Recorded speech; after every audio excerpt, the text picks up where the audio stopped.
Passons maintenant à la découverte des différentes parties d'un élément HTML.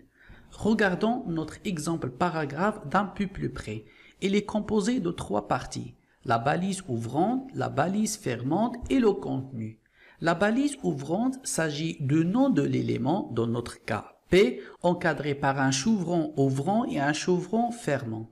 Ensuite, la balise fermante qui est composée de la même façon que la balise ouvrante, sauf qu'il comprend une barre oblique avant le nom de l'élément.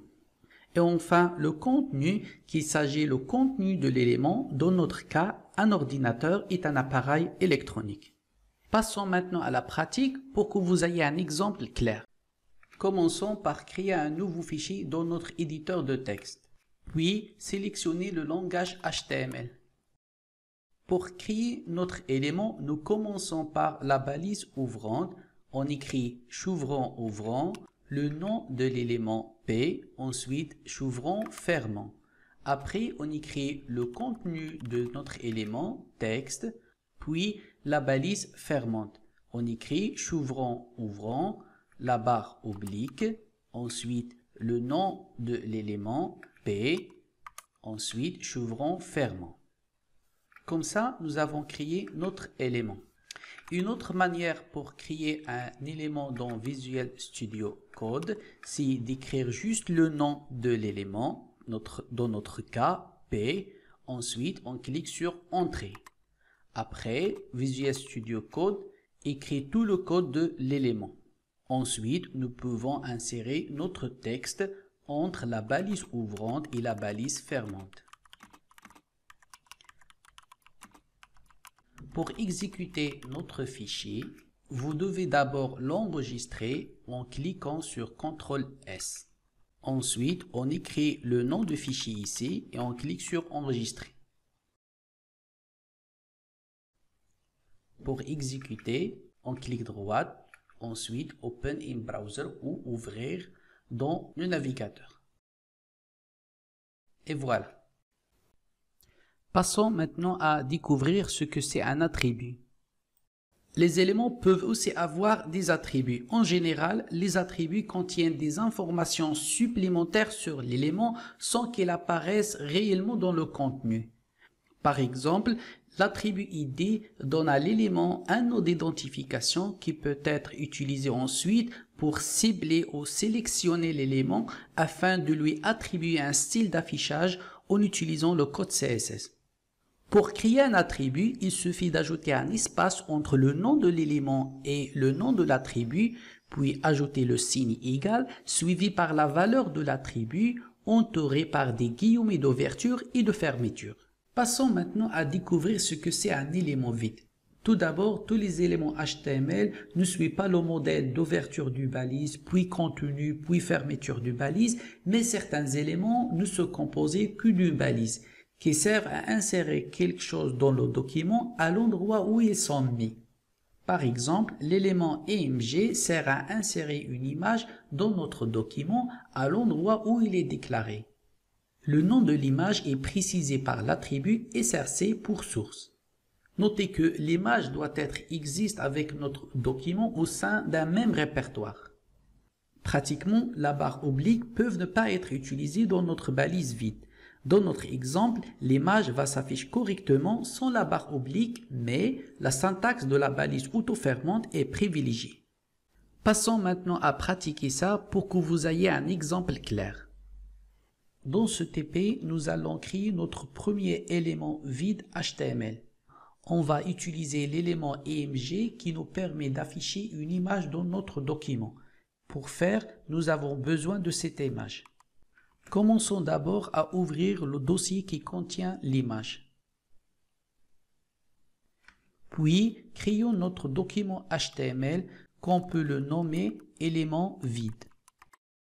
Notez que l'éditeur a déterminé le langage de codage qui est HTML selon l'extension de notre fichier .html. Pour créer notre élément, il suffit d'écrire EMG, puis cliquer sur Entrée. Ensuite, l'éditeur complète l'écriture de la balise. Par défaut, il nous insère deux attributs, src pour source et alt pour alternative. L'attribut source vous permet de déterminer le chemin ou le nom de l'image, tandis que l'attribut alt vous permet d'indiquer un texte alternatif au cas où le navigateur n'a pas trouvé l'image. Dans notre cas, on va écrire source égale image.img et dans le texte alternatif, on peut écrire texte alternatif. On enregistre et on affiche. Voilà, le navigateur a affiché l'image qui s'appelle image.img. Pour voir l'utilité du texte alternatif, on va essayer par exemple de changer le nom de l'image vers l'image 1. Comme ça, le navigateur ne va pas trouver l'image et affichera le texte alternatif. On enregistre et on affiche. Voilà. Le navigateur n'a pas trouvé l'image, puis il a affiché notre texte alternatif. Notez qu'il y a deux façons d'écrire la balise vide, sans la barre oblique et avec la barre oblique.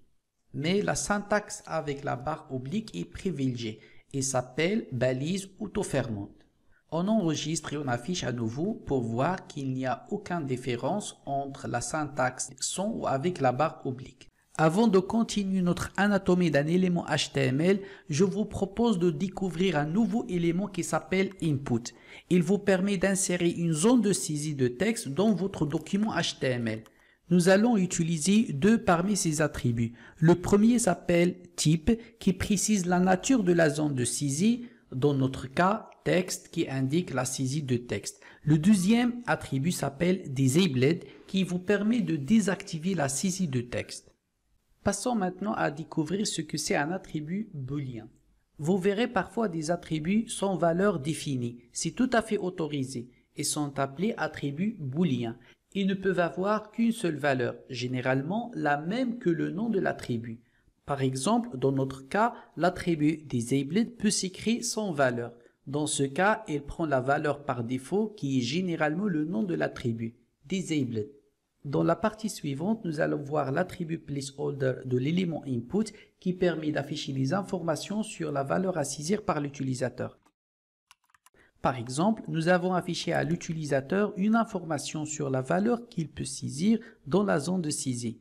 Nous avons lui demandé de saisir ce nom. Maintenant, si vous regardez ce qui se passe sur le web, vous rencontrez tout type de style de balises étranges, y compris des valeurs d'attributs sans guillemets. C'est permis dans certaines circonstances, mais cela va briser votre balisage dans d'autres. Par exemple, si nous voyons dans notre exemple, nous pouvons écrire la valeur de l'attribut type sans guillemets et ça va s'exécuter correctement dans le navigateur. Cependant, si nous ajoutons l'attribut placeholder dans ce même style, c'est-à-dire sans les guillemets, cela devient incorrect. En fait, le navigateur interprétera mal la balise pensant que l'attribut placeholder est en fait deux attributs. Un attribut placeholder avec la valeur votre et deuxième attribut booléen prénom. Ce n'est évidemment pas ce qui était prévu et cela provoquera des erreurs ou un comportement inattendu dans le code, comme on le voit dans notre exemple. Je vous recommande de toujours inclure les guillemets afin d'éviter ce type de problème, mais aussi pour que le code soit lisible. Dans ces sessions de formation, vous remarquez que les valeurs des attributs sont toujours entre des guillemets doubles. Vous pouvez cependant voir des guillemets simples dans le code HTML de certaines personnes. C'est purement une question de style et vous êtes libre de choisir la solution que vous préférez. Maintenant, passons à comprendre comment utiliser les éléments imbriqués. Vous pouvez mettre des éléments à l'intérieur d'autres éléments, cela s'appelle imbrication. Si vous voulez mettre en valeur le texte électronique, vous pouvez le mettre dans l'élément strong pour qu'il soit fortement mis en valeur. Vous devez toutefois vous assurer que vos éléments sont correctement imbriqués. Dans notre exemple, nous avons ouvert l'élément P en premier, puis l'élément strong, donc nous devons fermer l'élément strong d'abord, puis l'élément P. Passons maintenant à comprendre la différence entre élément bloc et élément en ligne. Il existe deux catégories importantes d'éléments en HTML que vous devez connaître, les éléments de niveau bloc et les éléments en ligne. Les éléments de niveau bloc forment un bloc visible sur une page. Ils apparaissent sur une nouvelle ligne quel que soit le contenu précédent. Et tout contenu qui les suit apparaît également sur une nouvelle ligne. Les éléments de niveau de bloc sont souvent des éléments structurels de la page et représentent par exemple des paragraphes, des listes, des menus de navigation, des pieds de page, etc. Les éléments en ligne entourent seulement des petites parties du contenu du document. Ils n'entourent pas un élément bloc. Un élément en ligne ne fait pas apparaître une nouvelle ligne dans le document. Dans notre exemple, l'élément EM pour emphase, qui vous permet d'insister sur une information, est un élément en ligne. Et comme vous pouvez le voir dans notre exemple, les éléments s'affichent sur la même ligne.